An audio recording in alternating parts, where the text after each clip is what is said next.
I'm Tony Blauer. These are non-violent postures. All right, so years I've been hearing the non-violent posture, and now I get the opportunity to hear from the guy who created it. So can you break it down? What exactly is it? I see fingers, I see angles, but can you break it down for me? So body language is approximately 60% of communication. So if you and I are squaring off and I blade and I start doing this with my fist, you know that I know that you know that I know, and now we've basically betrayed the element of surprise.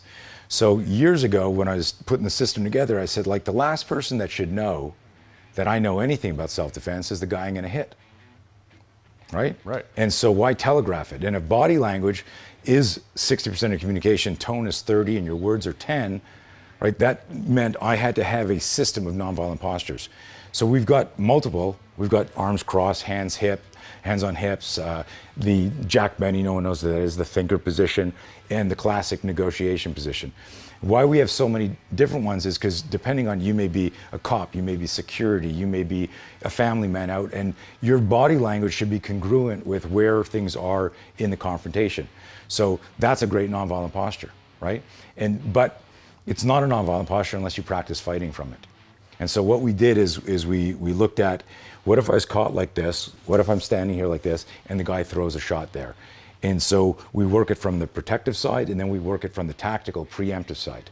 So we're always looking at reverse engineering thing. What if he did this, and if I decided I had to move? So, we've got multiple nonviolent postures, but there's a formula to it. It's identify a stance that doesn't look like a fighting stance, hence the term nonviolent.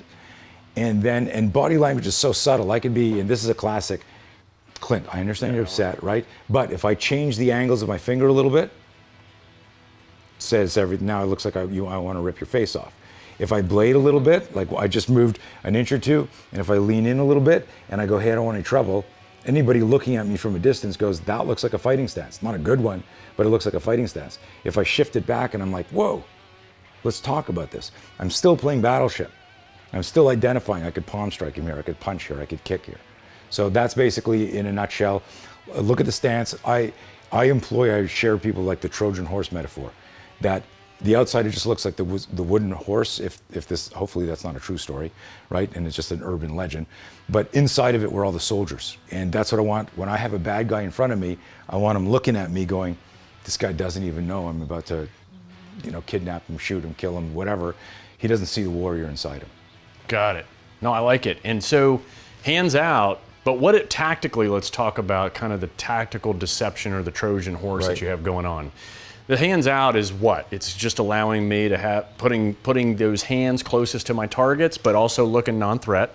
Yeah. But in my stance, are you shifting your weight when you're doing this and ready, but not looking ready, or? As long it's a fine line. So, for example, the classic negotiation position, like how many times do you think you've done this in your life where you've said to family and friends that are all excited about something else, this isn't battle, this isn't warfare, where you've gone, okay, everyone take a breath, everyone calm down, everyone in the room, okay, everyone calm. It's so natural. And so I like the idea of, how do I become the improvised weapon? How do I use myself where, if I'm in front of, whether it's a terrorist, a drunk, a bully, and he's like, I'm gonna fuck you up, or here's what's gonna happen next, how do I feign fear through my body language? Because that will seduce an overconfident next move, right? So fighting is like chest with muscles at 100 miles an hour. So so you have your hands in your pocket here. You're very comfortable, you've practiced fighting from there. If I take a half step towards you, okay? And this is an interesting exercise, right? So if I move towards you, you see that? Like, you just told me that you're ready to fight. Mm-hmm. So what I would do is, and what's interesting is, if you took a step towards me, this is what I'd be doing. I'd be going, hey man, take it easy. I wouldn't, because I'm ready to fire shit from here.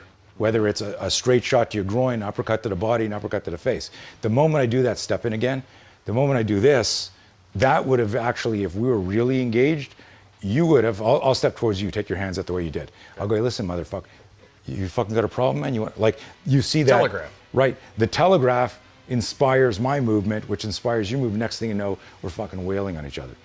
So the real psychology behind the nonviolent posture is when we understand the Trojan horse metaphor, we adopt a stance where we're ready to deploy the airbag. Now, if I wanted to use it preemptively, right? What I love to refer to as anticipatory self-defense, right? So I'm in this position here.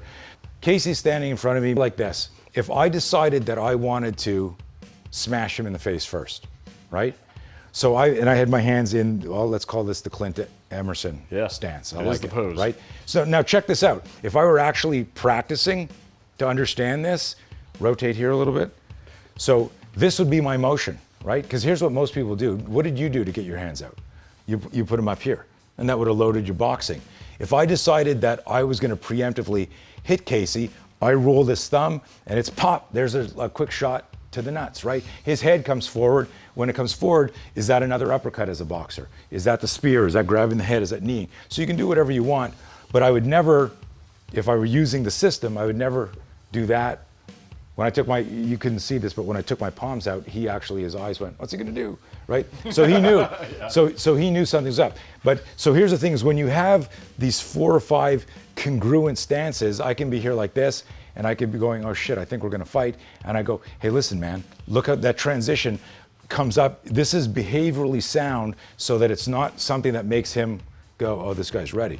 So I might go, listen, I don't have any money. I can't help you here. You know what? Hold on a second, I think I know. And now I'm here and I'm like, wham, and there's the shot that can come right out because I've loaded that hammer fist or that finger jab or that punch or that uppercut. It's understanding, again, what is he seeing? Because what inspired me to get ready was behavior.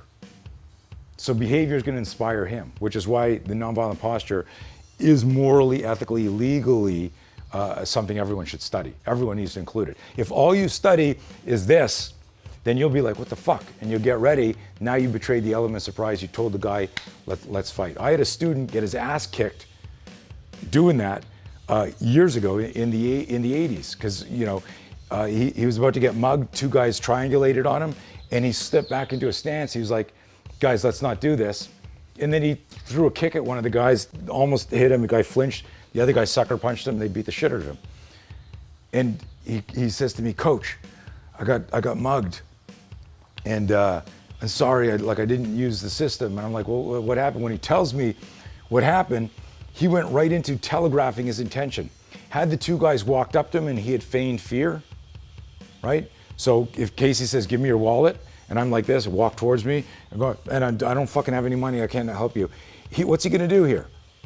He's gonna go, give me your wallet, right? And he's either gonna put his hand in my pocket, or he's gonna let me, okay, my wallet's here, wham, and I could move. I learned how to blend it. Once you understand the philosophy, you can insert the psychology in anything. Love it. Yeah, it's good stuff.